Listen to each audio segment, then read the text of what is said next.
Berang ditegur leka bermain telefon. Seorang anak sanggup membunuh bapanya dengan pisau di rumah di Simpang Pertang pada jam 9.30 pagi hari ini. Kata aku nak kau buat satu benda. Bapak kau mesti tinggalkan banyak gila harta. Aku nak kau bawa keluar semua harta yang kau boleh bawa keluar. Tak ada pun kita pergi ambil barang-barang yang berharga supaya aku boleh jalan.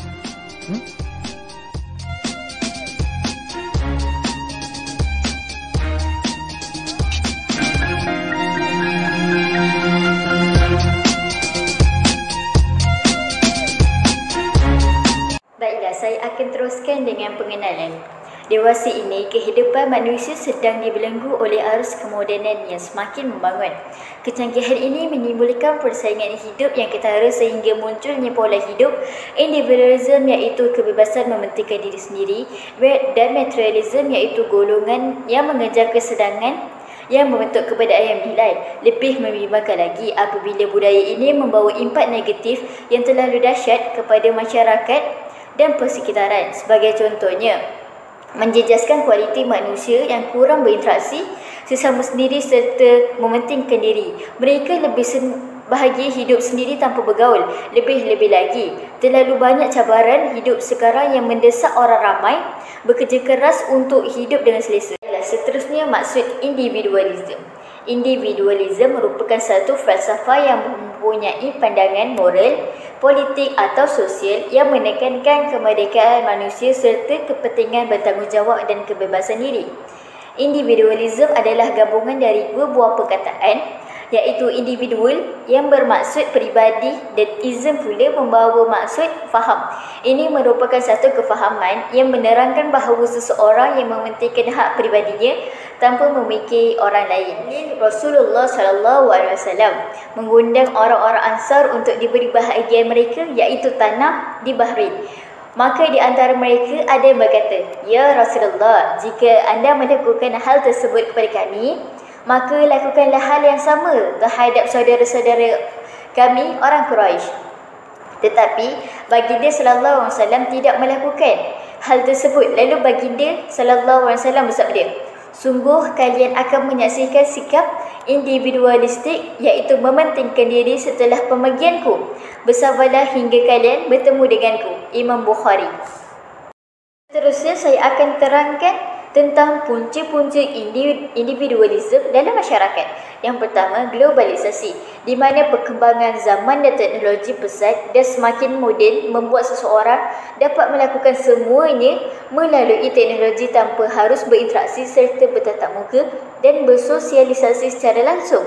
Muncul melalui pengaruh besar globalisasi berupa teknologi, di mana manusia kini sangat berasa terpengaruh dengan dunia mayanya dalam hal apa yang ia lihat sehingga menimbulkan sikap acuh terhadap dunia. Selain itu, mereka yang bersikap individualism juga kurang komunikasi antara satu sama lain yang ada di sekitarnya. Sebagai contoh, jiran tetangga dan lingkungan sekitarnya, mereka lebih hidup menyendiri tanpa berinteraksi sesama sendiri kerana mereka ini lebih mementingkan diri berbanding orang lain. Di samping itu, dengan adanya teknologi canggih seperti telefon bimbit dan sebagainya yang membuatkan seseorang itu bersikap individualisme. Yang kedua, latar belakang keluarga. Sikap dan tingkah laku seseorang juga mencerminkan dari kalangan apa yang seseorang itu dilahirkan. Sikap individualisme ini biasanya muncul pada mereka yang berasal dari keluarga yang memiliki kekuasaan penuh atau pangkat tertentu, di mana mereka berfikir memiliki segalanya dan tidak membutuhkan orang lain. Mereka yang datangnya dari keluarga yang kaya dan senang dimiliki sesuatu benda dengan sekelip mata sahaja. Ini membuatkan mereka lebih sombong serta angkuh tanpa menghiraukan orang lain. Gaya hidup orang-orang individu itu cenderung pemodenan. Artinya gaya hidup pemikirannya lebih berkembang dan maju.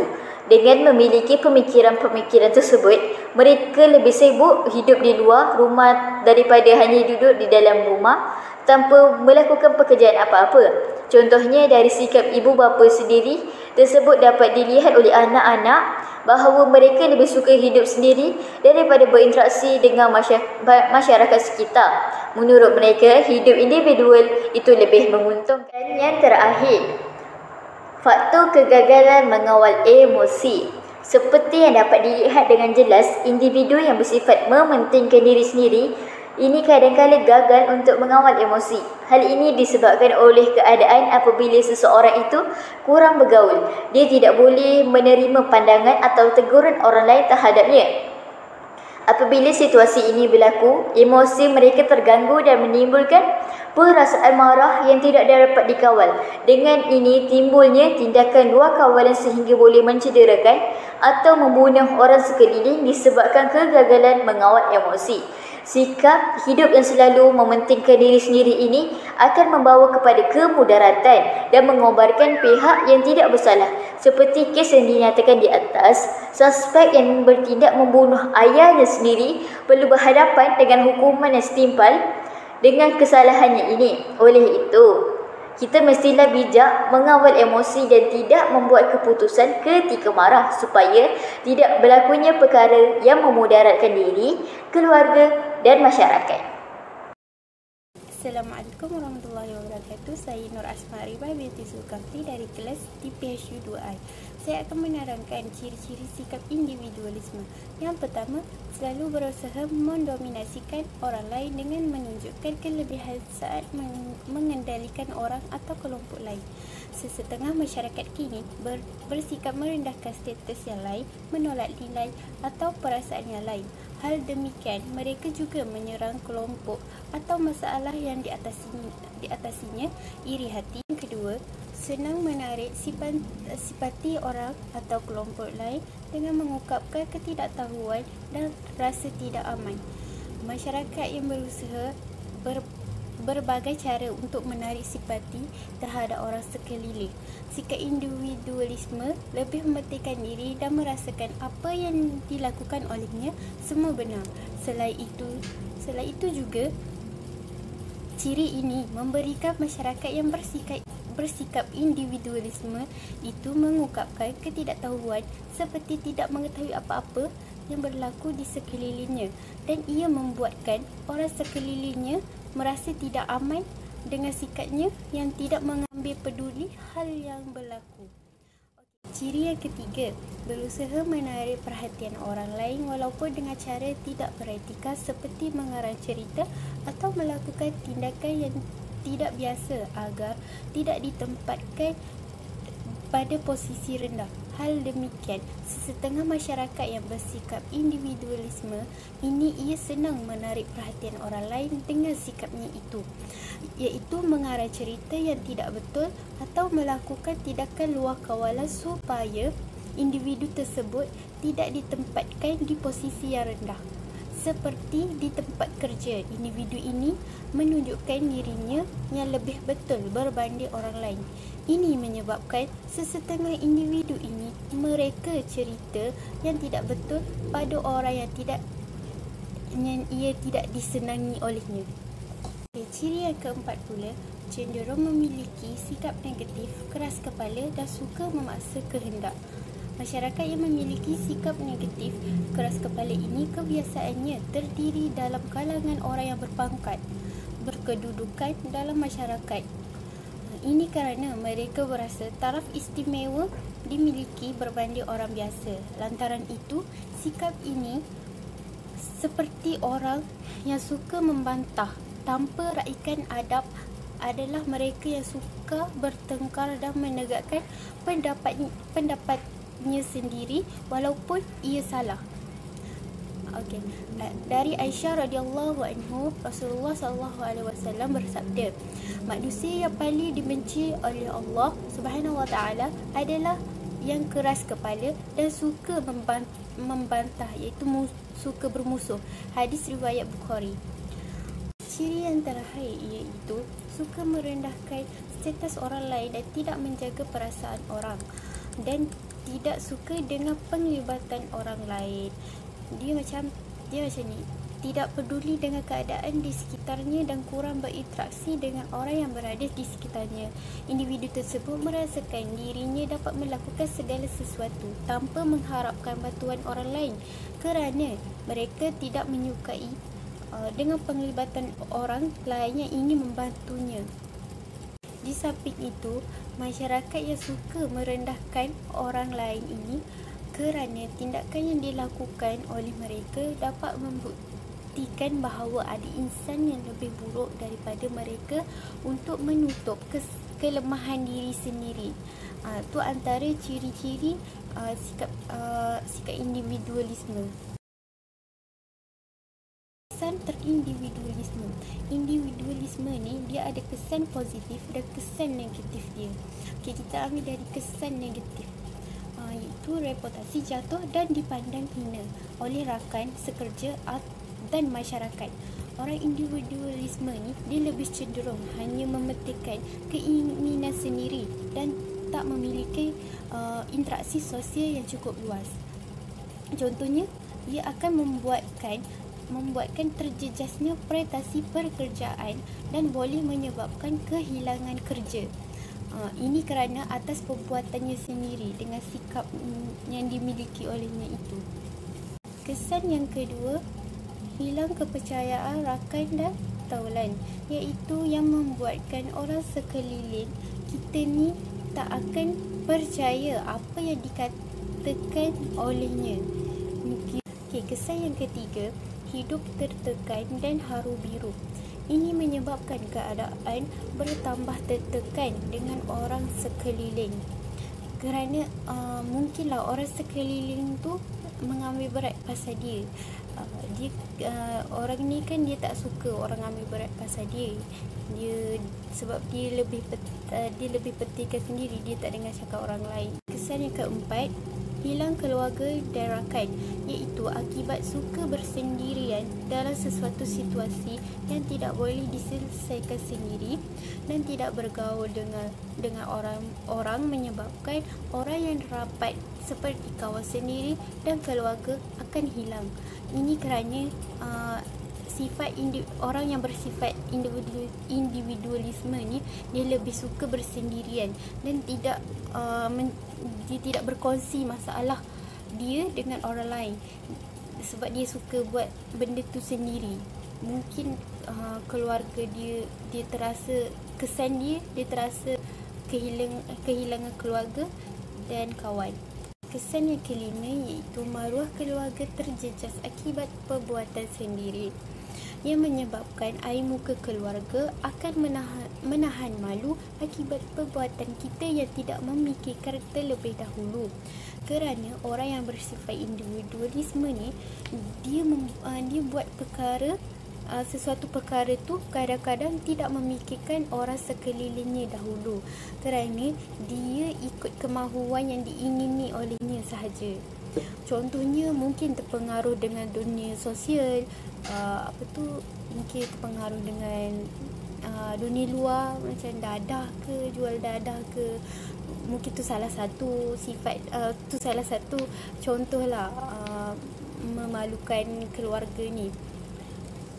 Sifat individualisme ni juga terselitnya positif di dalam sifat tersebut, untuk mengajar kita untuk berdikari dan juga untuk lebih percaya dengan diri sendiri. Setiap apa sahaja yang kita ingin lakukan selama itu dalam kebaikan.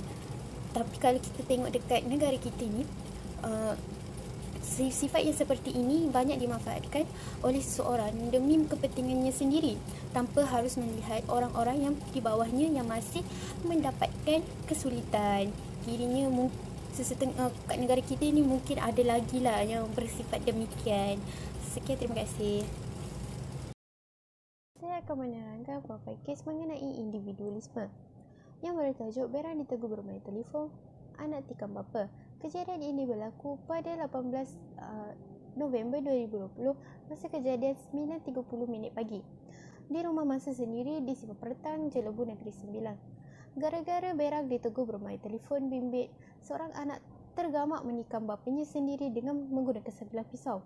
Masa Taifah 59 tahun, manakala suspek anaknya sendiri 35 tahun. Punca kejadian ini, masa terlebih dahulu menegur anaknya kerana terlalu banyak menghabiskan masa dengan bermain telefon. Masa dipercayai memukul belakang suspek dengan menggunakan kerusi plastik sebelum suspek menikam mangsa dengan menggunakan sebilah pisau. Suspek kemudiannya berang dan membalas kembali dengan menikam mangsa tersebut. Menurut Ketua Polis Daerah Jelebu, mangsa maut di tempat kejadian selepas ditikam suspek pada bahagian depan dan belakang badan. Katanya selain suspek, ibu mangsa berusia 85 tahun turut tinggal di rumah berkenaan. Namun semasa kejadian itu, ibu mangsa itu keluar berjumpa saudaranya yang berhampiran dengan rumah dan tinggal mangsa bersama suspek. Polis sudah menyiasat kes tersebut di bawah Seksyen 302 Kanun Kesisaan. Sekian, terima kasih. Assalamualaikum warahmatullahi wabarakatuh. Nama saya Nur Farisha binti Azhar dari kelas 2H. Saya ingin menerangkan tentang definisi materialism. Materialism merupakan satu sifat yang tergolong dalam kehidupan masyarakat masa kini yang mengutamakan keinginan untuk mengejar hal kebendaan. Hal kebendaan ni maksudnya macam kemewahan pada zaman sekarang lah. Contohnya emas, kereta mewah, barang-barang mewah dan sebagainya. Materialism ini semakin terserap ke dalam sanubari masyarakat dunia yang sedang terkejar-kejar untuk mencari kesenangan dunia yang dengan kebendaan yang ada di sekeliling mereka. Kalau kita tengok segelintir masyarakat zaman sekarang ni, mereka terlalu obses, terlalu terkejar-kejar untuk cari duit demi mendapat kesenangan hidup. Memang kita hidup ni memerlukan keselesaan, macam cukup makan minum, ada kereta, ada rumah, ada kemewahan yang kita nak. Kesemua benda ni sepatutnya cukup sebagai pelengkap dalam hidup kita. Bermakna semua benda tu perlulah berpada-pada. Biar berpada-pada, jangan berlebih-lebihan. Punca-punca materialism yang pertama ialah pengaruh rakan sebaya dan persekitaran. Kalau kita faham, bila kita berkawan ni, kita berkawan dengan kawan-kawan yang latar belakangnya berbeza. Ada yang dari keluarga yang susah, ada yang sederhana dan ada yang kaya. Bila kita bergaul dengan rakan-rakan yang latar belakang yang berbeza ni, kadang-kadang kita terikut-ikut dengan kemewahan yang mereka ada. Kemewahan yang dimiliki oleh seseorang itu secara tidak langsung memukau pandangan rakan-rakan dan orang sekeliling untuk turut memilikinya.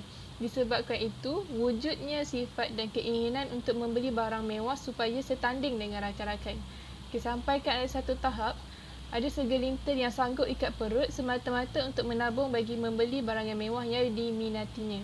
Sebenarnya tidak menjadi satu kesalahan kalau kita terlalu menginginkan sesuatu yang kita nak tu. Tak salah untuk kita berusaha bersungguh-sungguh untuk dapatkan sesuatu benda berjenama, benda mewah tu. Tetapi biarlah berpada-pada, biarlah sesuai dengan keadaan kita. Yang kedua ialah mentaliti yang kurang sihat. Apa yang jelas sekarang adalah kejayaan seseorang itu diukur dari aspek kemewahan harta benda yang dimiliki dan bukan lagi ketakwaan serta ketaatan kepada Allah. Mentaliti masyarakat zaman sekarang ni biasanya macam kalau kita tengok orang tu pakai jenama Apple, bag Chanel, contoh. Kita dah anggap orang tu kaya, dah anggap orang tu berada. Sedangkan kita tak tahu bahawa apa yang kita nampak tu, apa yang dimiliki tu sebenarnya hasil dari titik peluh dia sendiri. Seterusnya, masyarakat pada zaman sekarang ni tak sepatutnya meletakkan label kemewahan itu kepada orang yang kaya sahaja. Kerana jika orang yang kaya disanjung tinggi dan mereka menjadi angkuh, sombong dan takbur, malah bagaimana pula dengan orang yang sederhana? Adakah mereka digelar miskin dan hina? Ada rezeki masing-masing untuk kita merasa senang sebab Allah dah tetapkan rezeki itu untuk kita sama ada cepat atau lambat. Jadi sebagai masyarakat sekeliling yang melihat ni, kita sepatutnya mengubah balik mentaliti kita yang kurang sihat ni supaya tiada golongan-golongan yang sederhana ditindas oleh golongan atasan, golongan yang kaya. Sepatutnya rezeki berlebihan yang kita ada tu sepatutnya dikongsikan bersama orang yang lebih memerlukan dan bukannya untuk diri kita sendiri. Sebab kita sendiri tahu dalam rezeki kita terdapat rezeki orang lain juga. Yang terakhir ialah menonjolkan kemewahan di media sosial. Macam kita tahu kecanggihan media sosial sekarang seperti Instagram, Twitter, Facebook, WhatsApp dan sebagainya merupakan salah satu platform untuk berkongsi aktiviti seharian kita bersama rakan-rakan dan masyarakat. Tetapi ada juga segelintir masyarakat kita yang menyalahgunakan platform sosial media ini. Sebagai contoh, mereka memuat naik gambar dan video ketika menikmati makanan di restoran yang mewah, sengaja memperagakan beg yang berjenama dan berharga, dan banyak lagi yang kita nampak pada masa sekarang. Kita ambil contoh seorang usahawan muda yang terkenal pernah dikecam oleh netizen kerana terlalu menunjukkan kemewahannya di media sosial. Sebenarnya tak perlu untuk bersikap begitu. Sedangkan dalam agama Islam, kita telah diajar untuk bersyukur dengan rezeki dan nikmat yang kita miliki, bukan menunjuk-nunjuk. Lagi-lagi, lebih baik kalau kita memanfaatkan rezeki itu dengan berkongsi bersama ahli keluarga, orang-orang yang memerlukan. Pada pendapat saya, kemewahan yang kita ada ni tak sepatutnya kita menunjuk kepada orang, lebih-lebih lagi di dalam media sosial. Sebab bila kita buat macam tu, seolah-olah kita mengejek orang yang kurang berkemampuan. Sedangkan dekat luar sana lebih ramai orang yang berkemampuan daripada kita. Bahkan mereka lebih lagi daripada kita. Jadi rezeki yang kita ada sekarang ni bukan untuk menunjuk-nunjuk, tetapi untuk kita bersyukur kepada Allah sebab Allah dah kurniakan kepada kita. Sekian sahaja daripada saya. Sekian, terima kasih. Assalamualaikum warahmatullahi wabarakatuh. Nama saya Amira binti Hassan Basri dari kelas DPSU 2H. Dekat sini saya akan menerangkan mengenai ciri-ciri materialisme. Ciri-ciri materialisme yang terdapat dalam slide. Yang pertama iaitu leka tentang adanya alam gaib. Masyarakat pada masa kini terlalu asyik mencari wang demi mendapatkan sesuatu keinginan dan kemewahan hidup yang berlebih-lebihan. Tanpa kita sedar, mereka ni sanggup keluar dari pagi sampai ke petang untuk mencari wang yang lebih lumayan, sehingga kan mereka ni digelar sebagai hamba duit. Hal ini juga telah menghanyutkan mereka dalam hal-hal duniawi, yang sehingga mereka ni melupakan tanggungjawab mereka terhadap Allah Subhanahu Wa Taala. Dan mereka ni juga leka dengan harta dunia yang tidak boleh bawa bersama-sama mereka di akhirat kelak. Dan mereka juga meletakkan kemewahan ni sesuatu kebendaan sebagai kebahagiaan di dunia. Poin yang kedua iaitu penyelewengan akidah. Kepercayaan materialisme yang merupakan sebahagian penyelewengan akidah yang membawa kesan yang buruk terhadap perkara yang nyata dan perkara yang realiti. Disebabkan ini, tidak kepercayaan terhadap ketentuan rezeki yang dikurniakan oleh Allah Subhanahu Wa Taala, ianya satu fahaman yang membuatkan akidah seseorang itu terpesong dan dimurkai oleh Allah Subhanahu Wa Taala. Kita sebagai manusia, kita sebagai seorang umat, kita harus mengingati siapa yang menjadikan kita, siapa yang bagi kita senang sehingga kita dapat membeli ataupun memewahkan harta dengan secukup sempurna. Oleh itu, ingatlah bahawa Allah ada di samping kita jika kita perlukan bantuan, iaitu dengan berdoa kepadanya. Yang ketiga iaitu tamak dan riak. Sifat yang menjadikan diri ingin memiliki sesuatu tanpa batasan dan berasa tidak cukup sehingga menyebabkan seseorang itu membuat kerja-kerja yang hina, seperti membolok harta, boros, mengambil hak orang lain dan sebagainya. Situasi ini menyerupai amalan pembaziran yang tidak tumpah seperti syaitan. Sifat tamak ni dalam mencari dan mengumpul harta di dunia tanpa batasan akan menyebabkan seseorang itu tergolong di antara orang-orang yang muflis di akhirat kelak. Riak pula merupakan perbuatan yang menunjuk-nunjuk yang menyebabkan orang lain akan merasa iri hati, menyebabkan timbulnya fitnah itu. Dengan ini, ingatlah bahawa Allah Subhanahu Wa Taala tidak menyukai orang yang selalu meria-riakan sesuatu benda yang boleh terguriskan hati orang lain. Ingat, perbuatan riak juga janganlah diamalkan kerana perbuatan kita tu hilang segalanya dengan sekelip mata. Okey, saya akan menerangkan mengenai kesan materialisme. Okey, yang pertama iaitu dibelenggu hutang keliling pinggang. Okey, contoh dia berhutang untuk dapatkan kemewahan. Kedua, tertekan dan melakukan perkara yang tidak sepatutnya. Okey, yang dekat sini berhutang ni dia nak mewah seperti orang lain, tetapi dia buat secara berhutangan ataupun dia meminjam duit kepada orang sekeliling dia. Yang lebih teruk lagi, dia meminjam kepada ahlong yang boleh mengancam diri dia sendiri. Okey, dekat sini dia melakukan perkara yang tidak sepatutnya. Dia akan mencederakan diri dia sendiri ataupun orang sekeliling dia seperti ibu, ayah ataupun kalau dia isterinya. Okey, dekat sini tanpa kita sedar ramai juga yang muflis di kalangan usia yang muda kerana dikelilingi hutang, dan tanpa kita sedar juga ramai juga yang terkena mental akibat terlalu memikirkan masalah kewangan. Okey, kesan yang kedua iaitu menimbulkan perasaan dengki dan iri hati. Okey, contohnya masyarakat iri hati dengan kesenangan seseorang. Yang kedua, punca berlakunya seperti sikap menunjuk-nunjuk kemewahan yang telah menjadi budaya oleh segenap masyarakat, tak kira muda, tak kira tua. Okey, dekat sini juga berhanya dikaitkan dengan pengguna media sosial sebagai platform menunjukkan kemewahan yang melahirkan perasaan dengki dan iri hati. Okey, dekat sini juga memandangkan kerana sifat hasad dengki adalah bermula dari pandangan mata.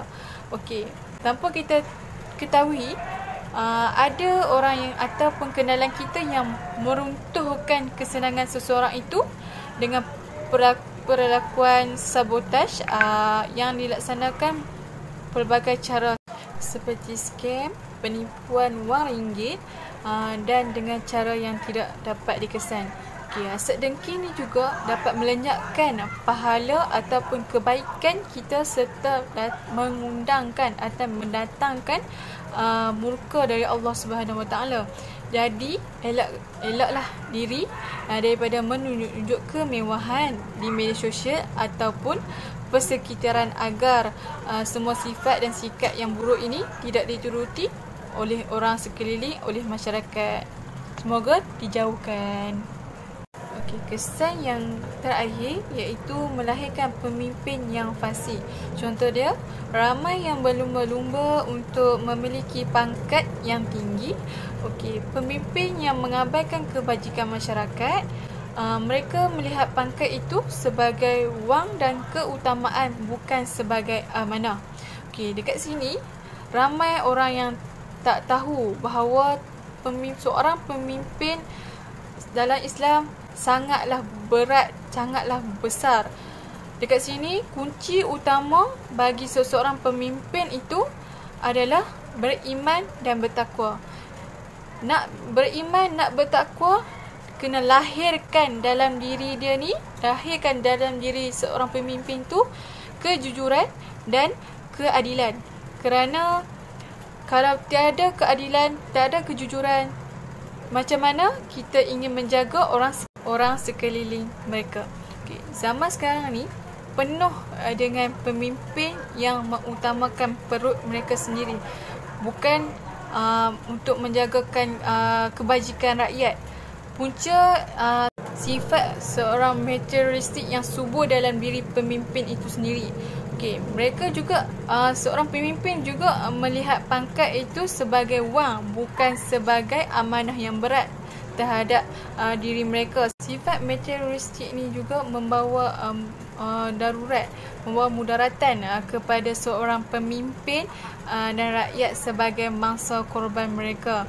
Dan perkara ini juga tidak langsung menyebabkan kemurkaan Allah Subhanahu Wa Taala kerana lahir seorang pemimpin yang fasik dan menindas antara satu sama lain, dan supaya amanah yang diberikan sebagai seorang pemimpin itu dapat dilaksanakan dengan baik dan penuh keikhlasan. Dari situ sahaja daripada saya. Sekian, terima kasih. Bismillahirrahmanirrahim. Assalamualaikum warahmatullahi wabarakatuh. Nama saya Muhammad Zahuddin bin Ismail dari DPH 2I. Jadi saya katakan sikitlah cara-cara untuk mengatasi sifat individualism dan materialism ni lah dalam kalangan kita. Jadi yang pertama, untuk individualism, cuba latih diri kita ni untuk berkumpul dan bergaul dengan masyarakat agar sifat individualism tu lebih terbuka dan dapat menaikkan sifat sosial dalam diri kita. Ini bermaksud cara ni antara cara yang paling efisien, yang paling efektif, yang di mana kita boleh secara perlahan lah untuk buat diri kita ni lebih terbuka lah, lebih bergaul dengan masyarakat agar sifat potensi diri itu hilang. Dan kiranya kita dapat mengetahui lah bagaimana masyarakat ni diorang pun sosial berubah mengikut zaman dan masa dan sebagainya lah. Yang kedua, belajarlah untuk menerima kekurangan orang lain dan menghormati mereka. Ini bermaksud jangan mencela mereka dan menghina mereka atas sebab kekurangan mereka. Kiranya dari sifat tidak menghina dan tidak mencela ni lah kita dapat mendengar diri kita sendiri dengan orang lain. Yang ketiga, memperluaskan cara fikir kepada masyarakat dan arti kata lain, sentiasa berfikirlah untuk memahami keinginan orang lain dan tidak sombong dan tidak pentingkan diri sendiri, agar perasaan orang lain juga terjaga. Kiranya macam Allah bagi kita ni akal, Allah bagi juga kita ni fikiran. Jadi antara untuk dua ni kita bolehlah berfikir, dan dari berfikir tersebut kita dapat mengetahui apa yang berlaku, macam mana setiap masalah dapat selesaikan dengan berfikir kan. Jadi itulah, kita berfikirlah macam mana masyarakat ni berfungsi, macam mana kita ni dapat memahami orang lain jika selama ni kita hanya memahami diri sendiri je. Faham? Dan yang keempat, berusahalah untuk membuang perasaan ego, riak ataupun membesarkan diri. Maknanya cuba untuk ajar diri kita ni supaya melakukan kebaikan ni tanpa memberitahu ni kepada orang lain. Dan janganlah kita ni buat kebaikan ni hanya untuk dapat pujian daripada masyarakat. Yang kelima pula dan yang terakhir bagi individualism, cuba untuk belajar daripada tokoh-tokoh agama, ulama atau umara ataupun para ilmuwan. Dan di sini qudwah hasanah yang dapat kita buat sebagai contoh siapa? Nabi Muhammad SAW dan para sahabat ataupun nabi-nabi lainnya sebelum-sebelumnya, baginda. Sebab apa? Sebab kalau kita lihat di sini, kepribadian baginda yang sangat agung dan hebat tu telah menjadi ramai ikutan kepada tokoh-tokoh agama, tokoh-tokoh ulama, umara dan sebagainya lagi. Baginda telah tunjuk pelbagai cara yang mampu untuk buatkan diri kita ni elak daripada terjebak dengan masalah individualism. Dan seterusnya pula bagi materialism, yang pertama, jadi diri sendiri. Jangan pula kita ni terlalu berlebihan dalam kehidupan seharian. Contohnya pada zaman sekarang di mana kebaikannya pemuda zaman sekarang terlalu berlebihan dalam mengikut trend ataupun orang lain. Cuba untuk kita hidup tanpa bergantung ataupun tiru orang lain. Yang kedua, cubalah untuk bersifat dengan sifat qanaah, yakni menerima. Jadi hal inilah boleh dituarkan lagi dengan menerima sesuatu itu dengan hati yang terbuka, tapi pada sama-sama juga tidak berlebihan hingga mengganggu sifat sosial dalam diri kita. Faham? Macam Islam membenarkan kita ni untuk bersifat untuk menikmati sifat dunia, tapi dengan sebab dengan peraturannya tidak terlalu berlebihan. Faham? Kira macam cuba untuk menyeimbangkan antara sifat dunia dan akhirat. Yang kita cuba untuk memasukkan unsur-unsur Islam tu dalam diri kita. Dan yang ketiga, berusahalah untuk mengawal diri kita untuk menghalang segala sesuatu hal yang berbentuk atau bersifat dengan materialism. Ini agak pentinglah juga untuk menjaga sifat zahir batin kita, sifat zahir dan batin, agar sentiasa terjaga daripada sifat negatif yang boleh mengganggu ataupun merosakkan kekonsideran kita. Contoh, ibu bapa pengguna sekarang perlulah memantau aktiviti pergerakan anak kita, anak-anak mereka, anak mereka agak terjaga daripada unsur-unsur yang terlampau keduniaan. Macam tu lah. Kiranya macam cubalah seperti tadi lah, cubalah untuk menyeimbangkan lah di antara sifat dunia dan akhirat tu. Kiranya kalau beberapa ni perasan perubahan yang sangat drastik dalam anak mereka, jadi mereka ni perlu bijak mendidik anak mereka seperti bab kata pepatah, walau tumbuh biar ada rebungnya. Dan yang keempat pula, cubalah untuk sedar bahawa orang juga penting dalam kehidupan seharian kita. Cubalah untuk menjaga perasaan yang terdekat kita, contohnya seperti ahli keluarga, sahabat-sahabat, saudara mara dan sebagainya lagi lah. Kerana mereka ni lah yang akan datang kepada kita, membantu kita dan kita ni kesusahan. Faham? Yang kelima, memperbanyakkan untuk ingat kepada mati.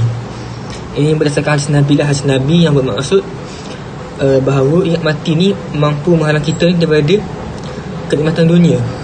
Ini dapat menguatkan iman kita agar sebagai Muslim dan bersifat dengan sifat qanaah, yakni menerima tadilah, yakni bersyukur. Jadi dengan itu kita dapat merasa cukup lah dengan apa yang dikurniakan oleh Subhanahu Taala kepada kita. Sebagai kesimpulan lah kepada individualism dan materialism ini, apa yang dapat saya sampaikan, apa yang dapat kami simpulkan ialah budaya individualism dan materialism ni mampu memberikan impak yang negatif lah dalam kehidupan seharian kita. Budaya inilah yang sering diamalkan oleh masyarakat zaman sekarang, dan kelamaannya generasi yang akan terlahir pada budaya ini menjadi liberal terhadap kehidupan seharian dan juga agama, di mana hingga mengabaikannya demi kenikmatan nafsu dan keselesaan dunia semata-mata. Sekian saja. Assalamualaikum warahmatullahi wabarakatuh.